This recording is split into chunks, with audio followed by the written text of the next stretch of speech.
And good evening, everyone, and thank you for joining us here tonight on the King Jordan Radio Show. It is February 9, 2017, Season 5, Episode 21. Don't forget, in 2 weeks from tonight, we have Joey Jackson. Tonight we'll talk about Anthony Weiner, what's the latest on him. We'll talk about Brooke Higgins, Robert Durst, and much, much more. Our guest tonight is journalist Levi Page, joins us here tonight. Good evening, Levi. How are you? I'm great. How are you? Thanks for having me. I appreciate being on. Oh, it's a pleasure. And let's start off with what you're reviewing in your show in terms of the Cummings case. What's the latest on that one? So tomorrow will be February 10th, and that will mark 8 years since Haleigh Cummings vanished. And this is a case that got a lot of headlines in 2009 when she vanished, because this was right after the Casey Anthony case was making a lot of news. Caylee Anthony, and about an hour and a half north of Orlando is this small town in Florida called Satsuma, and Haleigh was 5 years old. She had Turner syndrome. She vanished without a trace. She was in the care of her 17-year-old babysitter, Misty Crossland, and tomorrow will be 8 years since she was reported missing. The case has been declared a homicide. However, police have not been able to recover her body. They still think that she was the victim of a homicide. And if you recall, the key players in the case, her father, Ronald Cummings, Misty Crossland, the last person to see her alive that reported her missing, along with family members of both of theirs, were caught up in a drug sting. They were dealing drugs, and a year after Haleigh vanished, they were arrested for dealing drugs. It was all caught on camera. An undercover police officer busted them, and many people thought they would confess in jail or prison. They were all sentenced to very lengthy prison terms. Misty Crossland got 25 years in prison. Haleigh's father, Ronald Cummings, got 15 years in prison. They've been sitting in prison for 7 years, and we have not gotten a credible confession out of any of the suspects in this case. And just to catch everybody up on the details of this case, Misty Crossland called 911 at 3:30 a.m., February 10th, 2009, and she claimed that she woke up to use the bathroom and she discovered that Haleigh was missing, and the back door to the mobile home where she was living with Haleigh, Haleigh's 3-year-old brother, and Haleigh's father, Ronald Cummings, the back door to that mobile home was propped open with a cinder block. So she called 911 at 3:30 a.m., and police immediately were skeptical of her version of events. There were several problems with her story. The first story is she said that she got up to use the bathroom and that she went to the bathroom near where the back door was propped open with a cinder block. The problem with that is there was a bathroom in the room that she was sleeping in that master bedroom. So why was she using a bathroom in the back of the trailer? That was a major flaw in her story. The second flaw in her story is there was no signs of a forced entry into the home. Misty Crossland claims that back door was locked.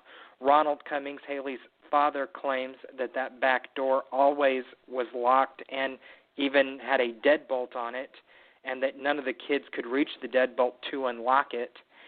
And there were no signs of forced entry. The third aspect that is very troubling and what law enforcement could not wrap their head around is, how does someone break into a mobile home, go into this mobile home and take a child out of the home without that child making any noises, without the intruder making any noises, and not waking up two other people inside the home? And here is why that is such a big problem for law enforcement, because Misty Crossland was sleeping in the same room as Haleigh Cummings. This was all one bedroom. She claims that she was in one bed and that Haleigh was in a bed literally 3 feet away from her. So what are the chances that someone can come into this mobile home, take a 5-year-old child without her knowing that that person came into the mobile home? Police eventually ruled out a stranger abduction, and their main focus was always Misty Crossland and Ronald Cummings, Haleigh's father. If you recall, Ronald Cummings' alibi was that he was at work. He worked as a crane operator at a bridge building company called PDM Bridge in the nearby town of Palatka, Florida. However, many people are wondering if he was involved in a cover-up, if he was an accomplice, what did he know before he went to work. There was always many suspicions swirling around not only the babysitter, 17-year-old Misty Crossland, but Ronald Cummings, the father, as well, because if you remember, weeks after Haleigh vanished, instead of looking for her and searching for her, he got married to Misty Crossland. Who gets married when their daughter is missing? That raised a lot of eyebrows. So there was a lot of weird behavior with Misty and Ronald throughout that case. And I have a podcast that I've started. There's 2 episodes up. You can find that at levipagetv.com/Haleigh. You can also find it on iTunes. And I'm reviewing the evidence of this case, and I've actually got some new angles that I want to work on. I know someone that claims that Ronald Cummings, the father, was not at work that night, like he said, and I know that Ronald Cummings has a best friend that may have some information regarding what happened to Haleigh, and I'm trying to get in touch with them and reopen this case and get this case back into the spotlight, because 8 years is a long time, and Haleigh's family that loved her, they deserve some answers and closure. Yeah, I mean, so with this, as you've been following, no DNA, nothing leading to the killer or the person of interest, maybe? Nothing? Well, we don't know everything that law enforcement has. This is still classified as an open case, an ongoing investigation. So law enforcement is not under any authority to turn over any information to the public or the media, because this is an open investigation. And the reason they do that is they don't want to tip off her killers as to what evidence they have. They want to keep that very close to the vest, because once they release a lot of information, the people responsible could, fix their story in order to make it corroborate with what police already have, come up with an explanation or a defense to that. So I understand why they're keeping it close to the vest. We don't know about any DNA evidence. However, we do know that according to law enforcement, the Putnam County Sheriff's Office, they are the ones that are investigating this case in Satsuma, Florida. They say that there was physical evidence at the scene of the crime, the trailer where Haleigh went missing, that contradicts Misty's version of events. And we don't exactly know what that physical evidence is, but I have an idea of what that physical evidence is. Haleigh, when she was reported missing by Misty Crossland mentioned in that 911 call that she was doing laundry. Now, I was like, why is she mentioning that she had done laundry earlier in the night? What does that have to do with a little 5-year-old girl that's missing? I don't know about you, King, but if I was to report a family member or a loved one missing, I would not mention doing household chores. So I'm like, that's really odd that she mentioned that. And later it came out that the pink shirt, Misty said that she last seen Haleigh wearing a pink shirt. That same pink shirt that Misty said that she last seen Misty in was found in the washing machine by investigators. So that leads me to believe that there was something on that pink shirt, that pink shirt has some evidentiary value in this case, because think about it. What intruder is going to come into a home and take off a shirt of the person they're trying to kidnap and then place it in the laundry, in the washing machine. They're in that. Right. That doesn't make sense. So, was she trying to cover up some evidence? Is that why that pink shirt was in the laundry? Because that could be the evidence that law enforcement is referring to. Now, that's just educated speculation based on some facts of the 911 call that I'm making, but that could be it. That could be the physical evidence. We don't know everything law enforcement has. But if you do remember, Misty Crossland has told several stories about what happened to Haleigh. Her first story was that she had no idea who took Haleigh. Then she changed her story after she was arrested, and she blamed it on her cousin. Her cousin, Joe Overstreet, was visiting from Tennessee, and Misty had claimed that he had been sexually abusive to her when they were kids, that she didn't trust him, and that he took Haleigh. She even claimed that while he took Haleigh, that she was hiding under the covers and had her ears covered, so she couldn't hear or see anything, but she did say that she heard Haleigh scream. And then after she told that story, she says, I made it all up because my brother, Tommy Crossland, who was also arrested for drug dealing, told her to make it up. So she has told several stories. She's also blamed the biological mother and her side of the family for abducting Haleigh. So this is someone that has told so many stories that anything that she says, there has to be something besides her word to back it up. And 8 years has gone by, and it seems as though law enforcement have not gotten a credible confession out of Misty Crossland, who was sentenced to 25 years in prison. Law enforcement say that she is the key to cracking this case, and yet she has not revealed all of what she knows, and she's still sitting behind bars, and she's tried to appeal her sentences. She has not been successful in those appeals, so she is going to be sitting behind bars for a very long time, and hopefully we'll get a confession out of her sooner or later. Maybe she'll snitch. Maybe there will be someone in prison that she'll talk to, she gets comfortable with. You know, you're in prison, You're bored, you tend to talk. So maybe down the road she'll let something slip, and hopefully her cellmate or somebody in jail will let law enforcement know. So why is she standing in jail as of now? Because of drug charges?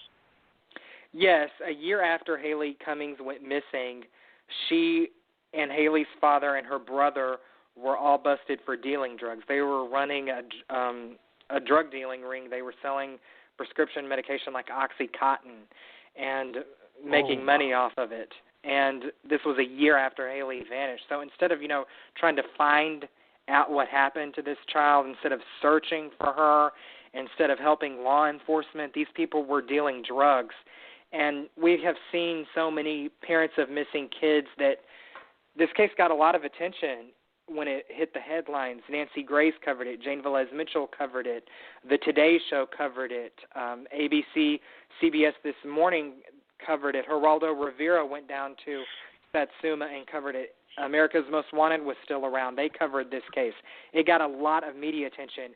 A lot of parents would die for that media attention to bring a spotlight on their missing child. And instead of taking advantage of that, raising awareness, they were out dealing drugs. And it showed people that followed this case, they didn't give a damn about this child, to be blunt.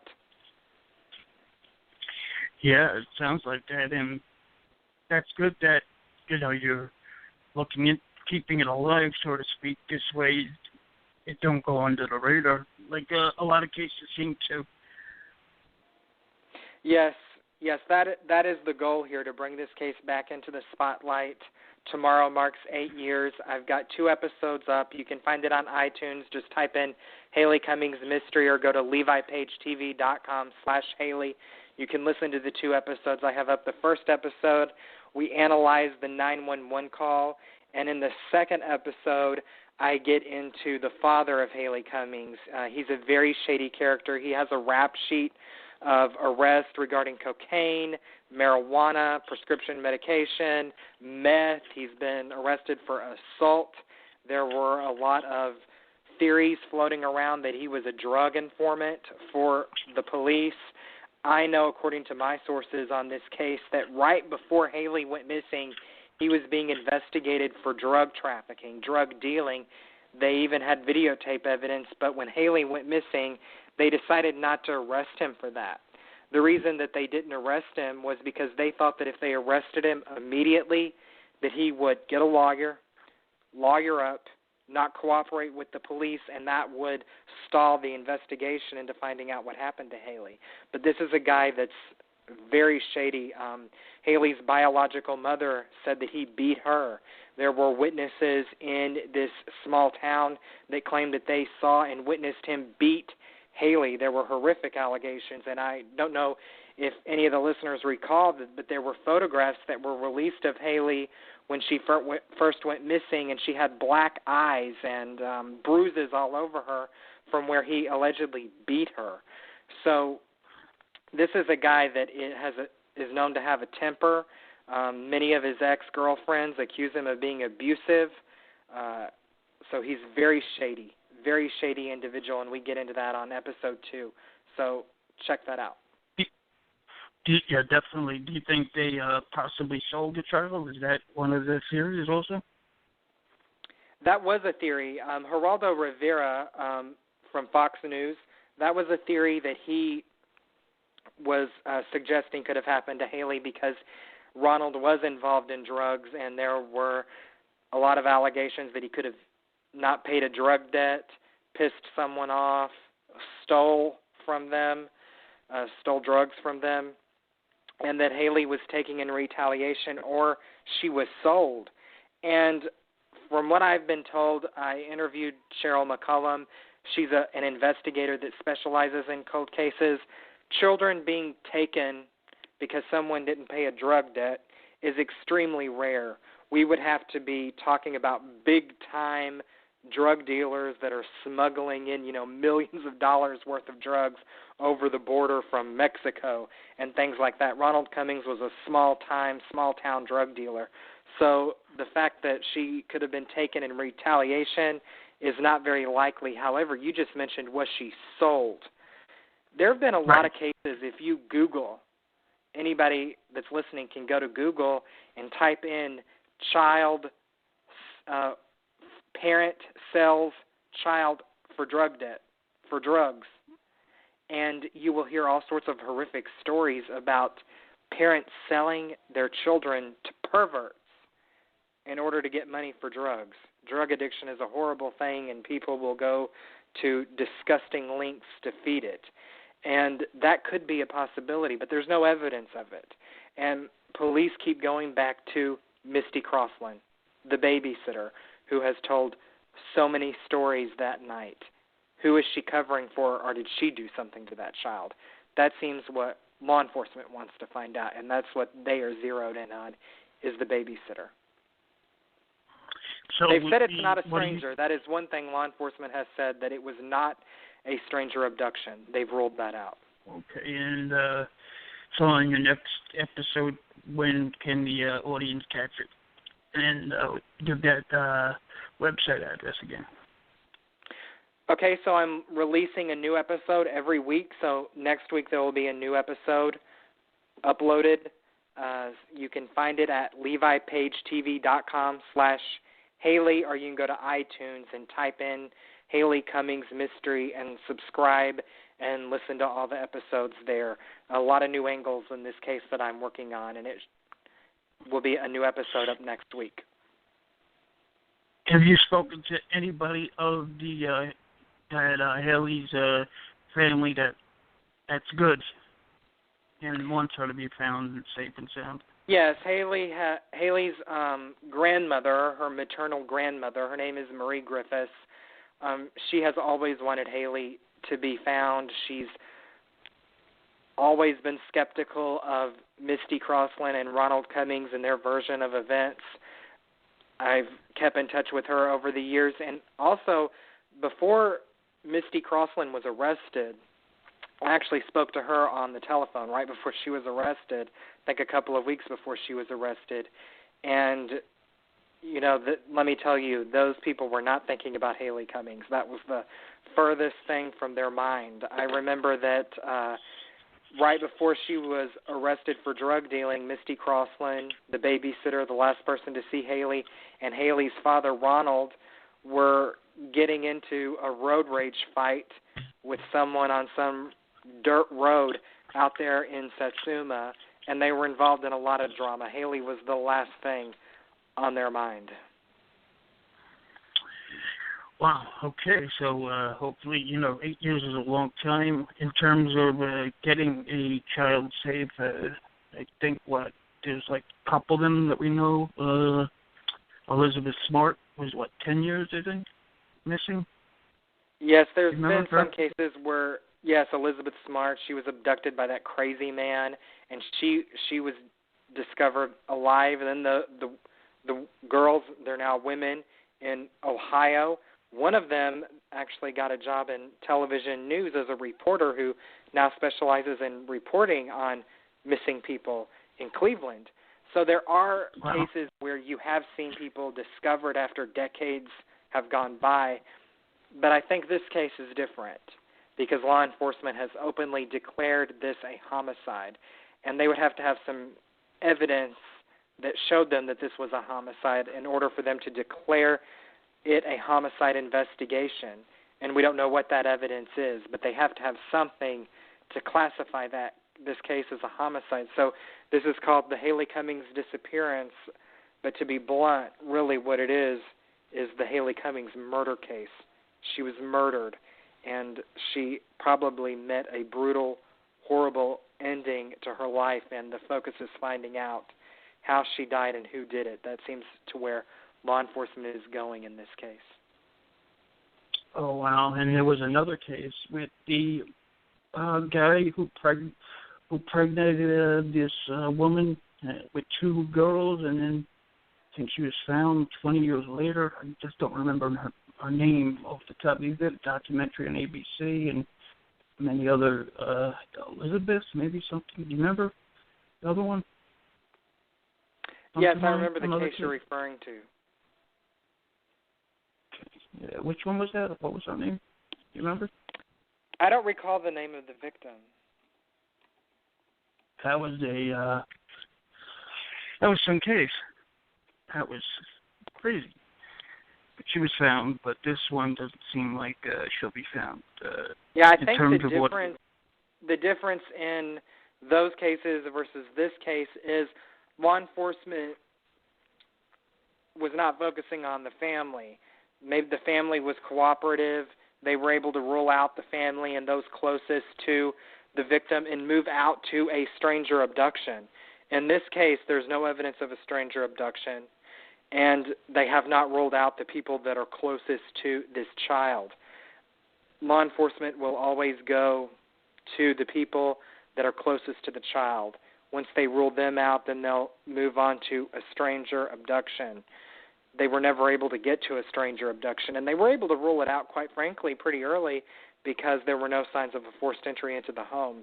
And where she went missing was a rural area. So someone would have to really target it. This is not somebody out and about. If somebody wanted to abduct her, they had to really target that mobile home because it was basically out in the middle of nowhere. No question about it. Okay, let's chat about this case out in Colorado. Here's some sound from it and we'll talk. Well, the teen's parents and attorneys blasted the district attorney's office for pursuing the case in adult court. But prosecutors say this was the best way they could show what really happened and also reassure the community that it's safe. Now 17-year-old Brooke Higgins was sentenced to 3 years at a youth detention center. She pled guilty to conspiracy and solicitation to commit murder. Investigators say Higgins and another teen plotted to shoot fellow students and staff at Mountain Vista High School and took overt steps to carry out the killings. An emotional Higgins addressed the court this afternoon, saying she takes responsibility for the crime and is remorseful. For anybody's life who was impacted negatively by this, I'm so sorry.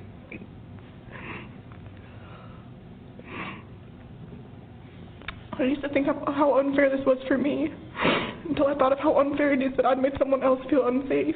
And again, I want to be cautious here, too, because there's a co-defendant who has yet to go to trial, but with specific reference to this defendant, it was more than just banter, and we know that because she took active steps to research on the Internet different things like, how can a minor obtain a gun? She went over to a person's house and asked him, how can I get a gun? She engaged in conversation with people on 2 separate occasions where she disabused them of the idea that it was fantasy, but that she was really thinking about doing this. The public safety. Now, the district attorney also said this plea agreement is the best way to make sure that Higgins gets the mental health treatment that she needs. Her attorney said she's been making very positive progress on that. As for the other teen in this case, well, her case is still very early in the legal stages. In Douglas County, Julie Hayden, Fox 31. Julie.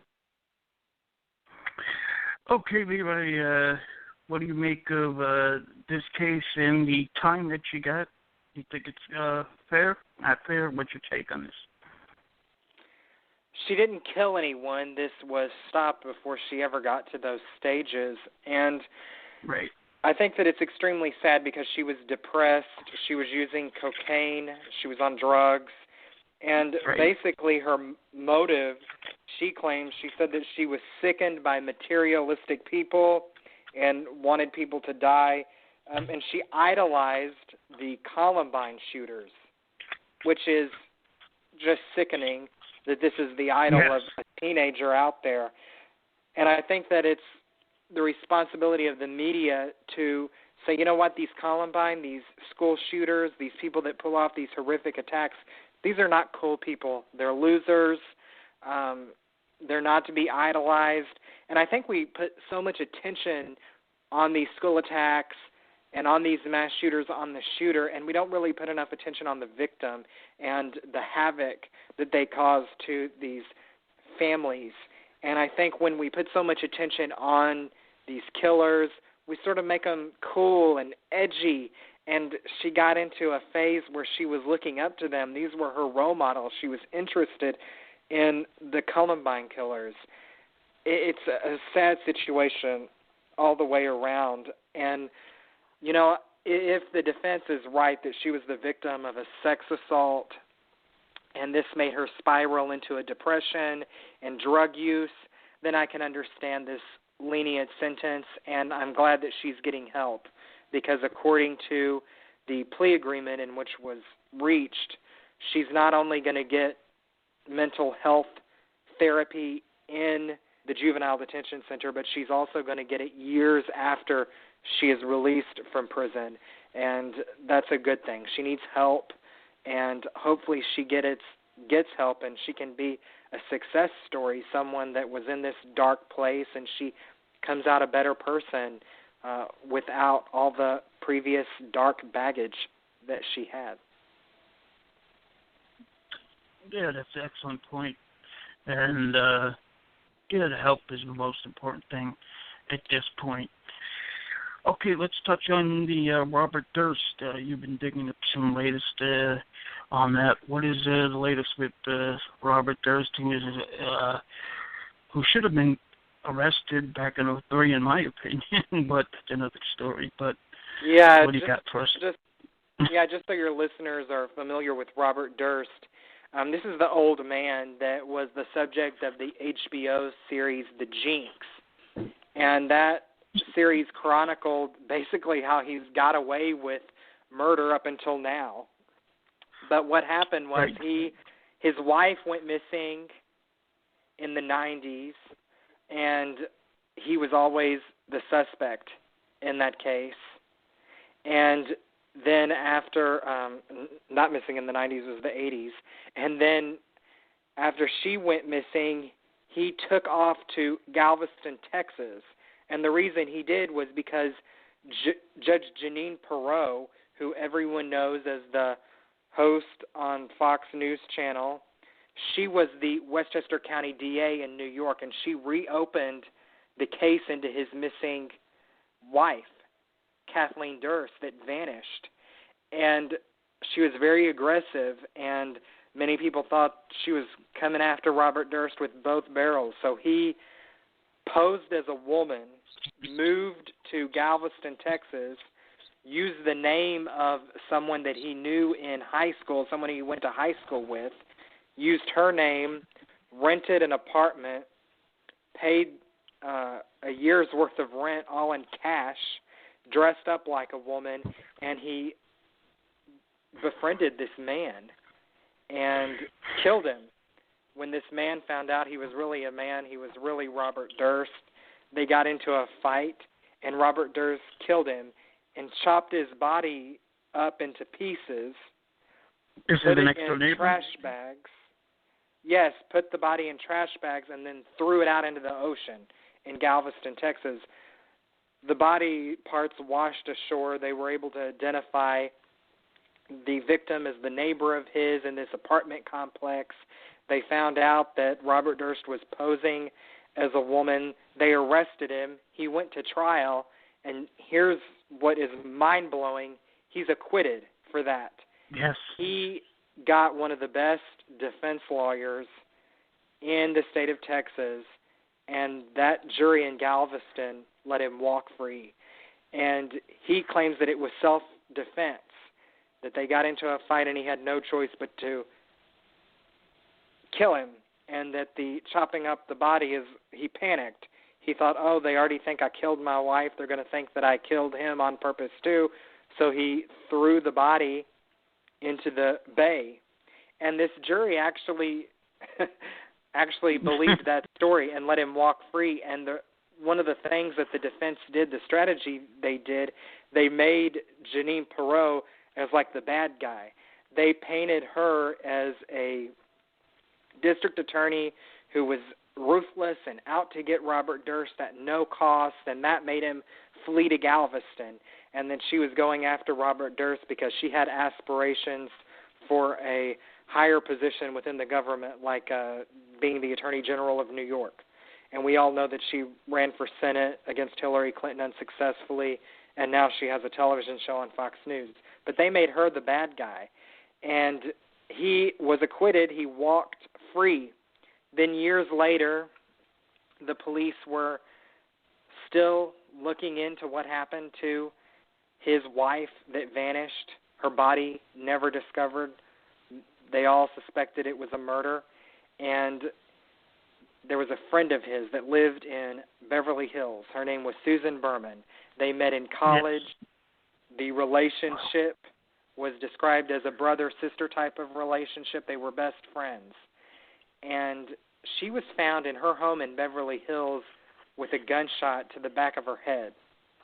And that is what he's going on trial for now. That trial is about to start. And there's a lot of speculation regarding why he killed her.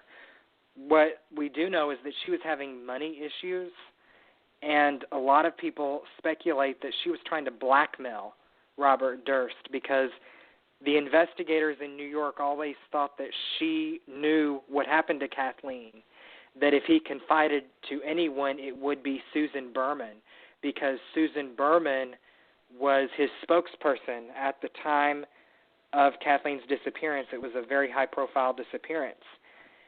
Right. She's dead, and she was having money problems at the same time, so they think that she tried to blackmail him to get money, and that's when he killed her.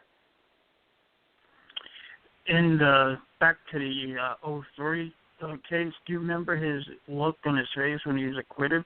It looked like he was almost shocked that he was found not guilty. Yes. that's what good defense lawyers can get you. Yeah, super defense. But in this case, what do you think his defense team will argue from his standpoint? Well, I think they're really going to argue reasonable doubt. I think that since this happened in 2003, so many years have gone by, they're really going to argue reasonable doubt for this. But the big wrench in anything the defense is going to try to argue is he was caught on camera on the HBO series The Jinx while they were interviewing him. Remember that final episode? He is using the bathroom.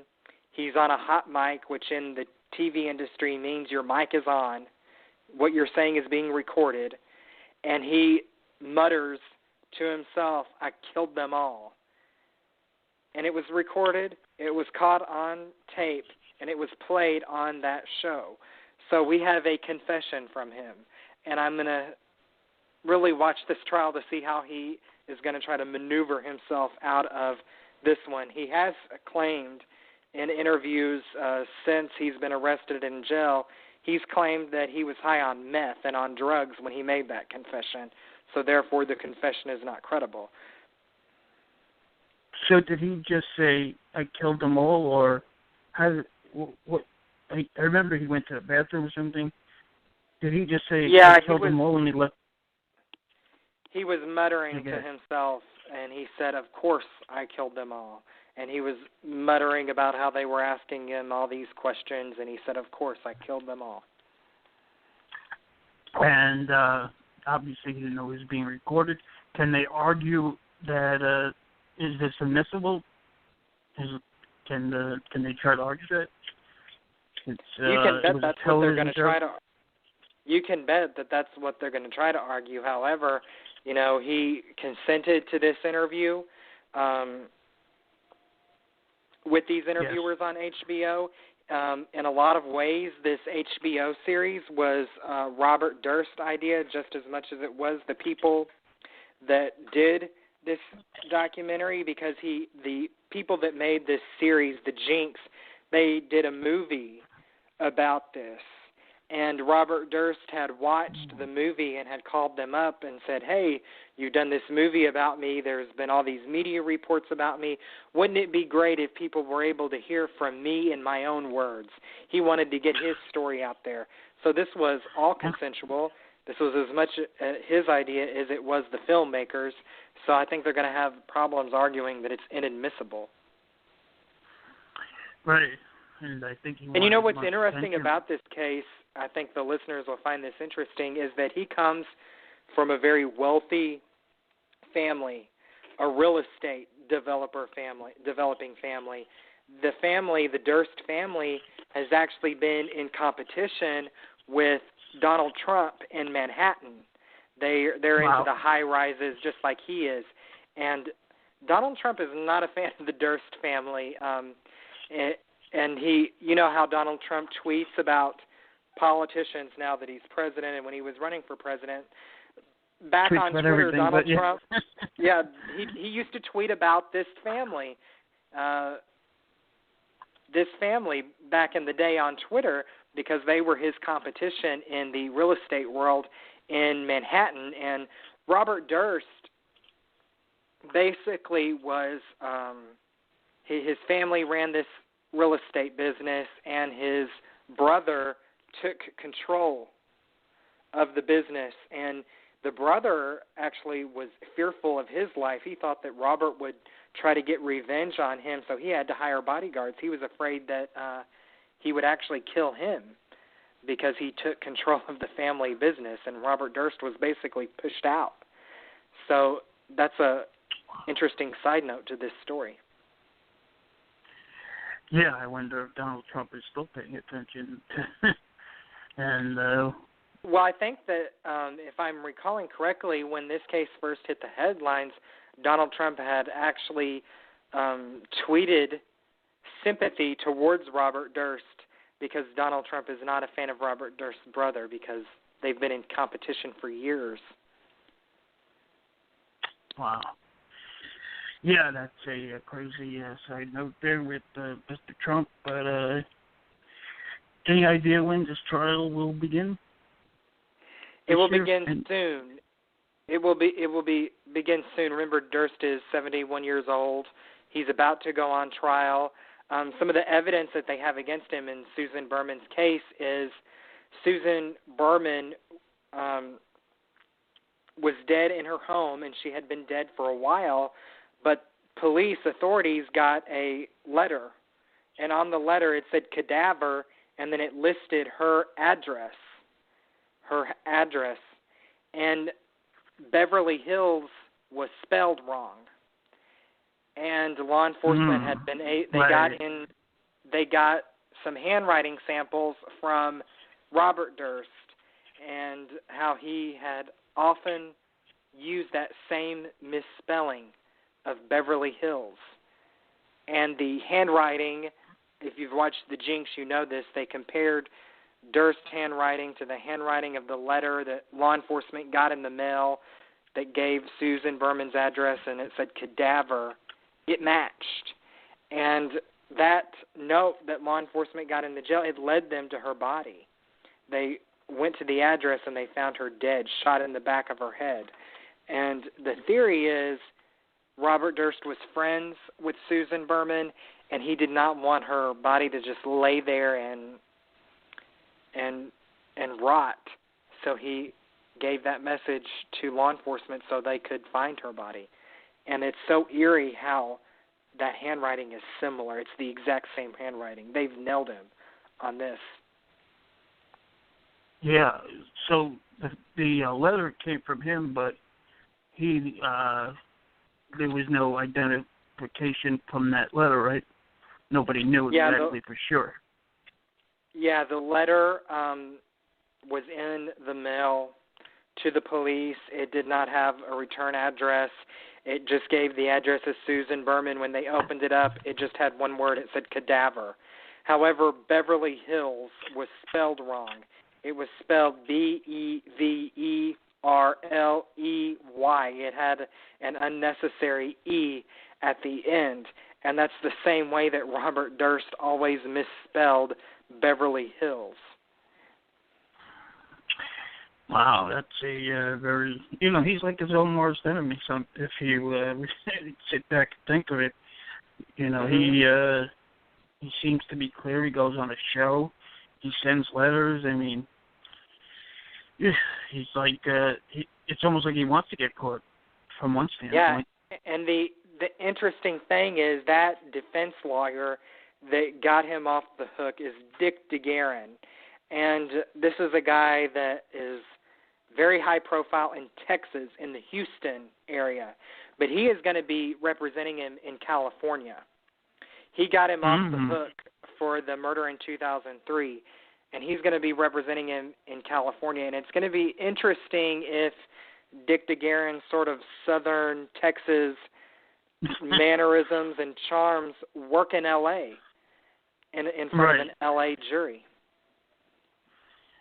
Yeah, different style. Everything's different, and I'm sure the judge doesn't know the lawyer like the Texas judge, and things aren't the same right there. And let's face it, it's going to be hard to get him.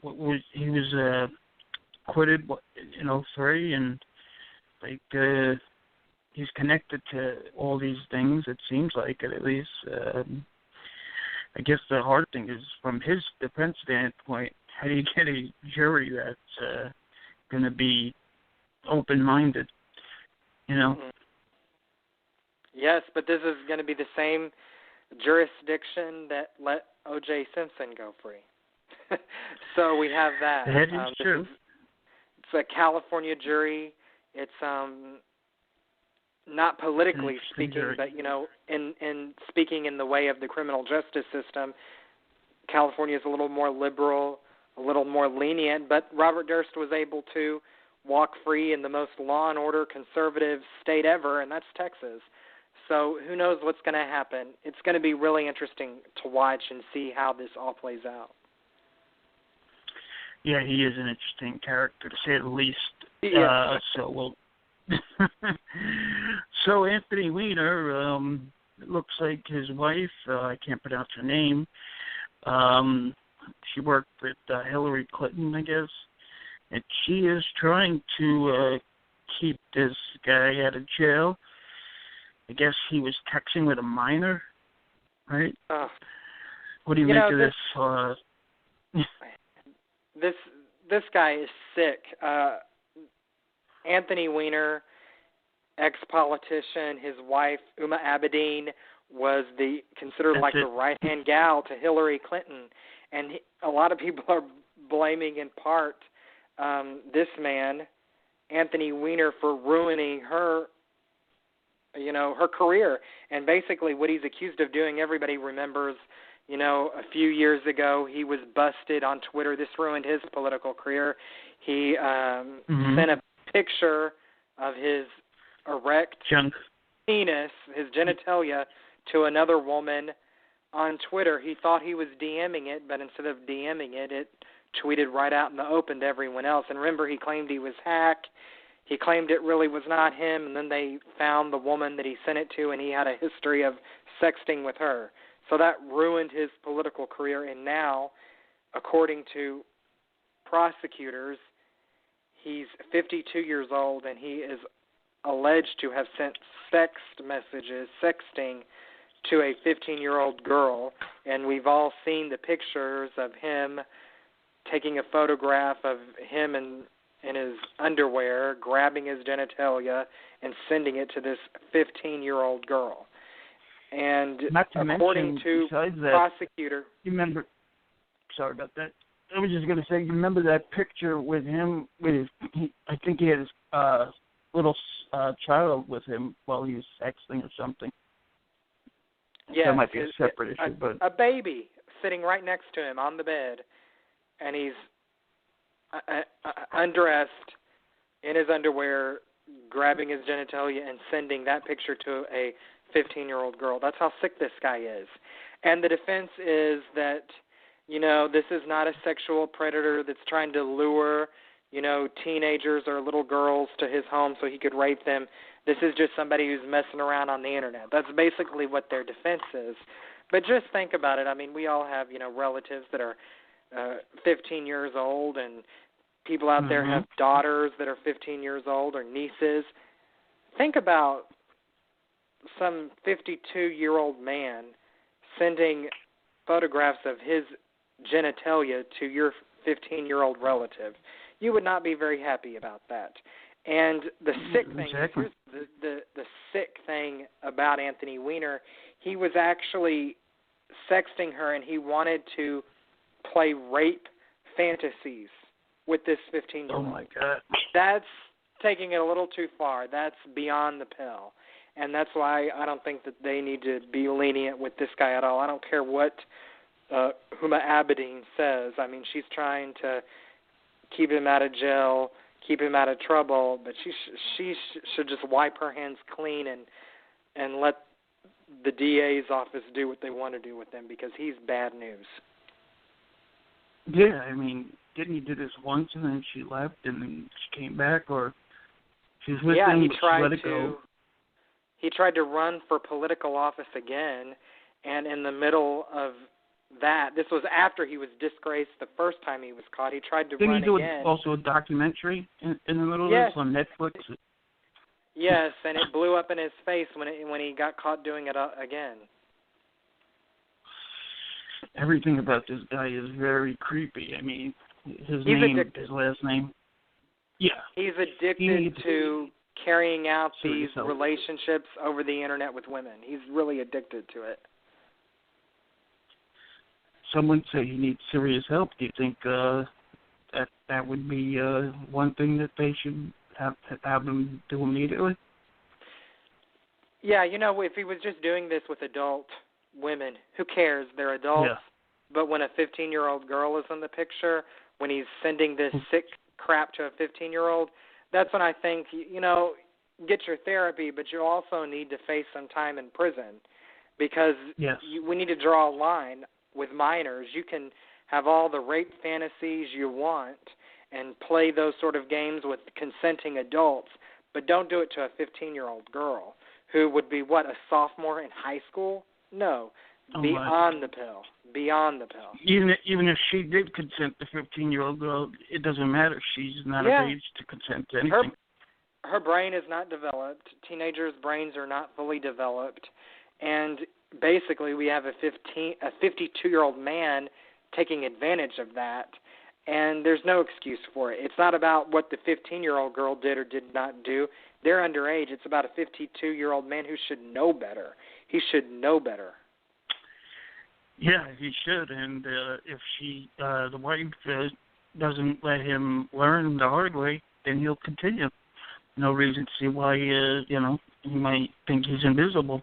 If they charge him, he could go to prison for 15 years for this if they decide to charge him. Yeah, and maybe he needs something like that to get him straight. We shall see. So, thanks so much for joining us. And you're going to be covering this Cummings case, right? Yes, I'm going to be covering the Haleigh Cummings case. You can find that at levipagetv.com/Haleigh. It's also on iTunes. The name of the podcast is The Haleigh Cummings Mystery. I have 2 episodes up, and I'll be doing a new one every week, investigating new angles to this case. And I really appreciate you having me on to talk about all of these stories. I appreciate it. Oh, no, my pleasure. You definitely, you're an awesome guest. I appreciate you coming on. Thank you. Okay, Levi, thanks so much. We'll talk again. All right, thanks. Bye, everybody. Okay, folks, that was Levi Page. You heard the shows and where to go. Check them out. Check them out at Levi Page on Twitter. Also, shout out to Maddie, Vicky, Pager, let's see, Mary, everybody I can think of right now in my head. 2 weeks from tonight is the great Joey Jackson. So don't forget that. We learned a lot tonight from Levi with Ashley Cummings. Very interesting case. That's sleazeball Anthony Weiner, the girl who did her thing there with the attempted shooting, and Robert Durst. Wow, I hope that scumbag gets locked up. Okay, so let's try to listen to, let's see, what should we play for you guys tonight? Nope. Okay. Good night, everybody. We'll speak to you next week. No show next week. We'll speak to you in 2 weeks at Double J.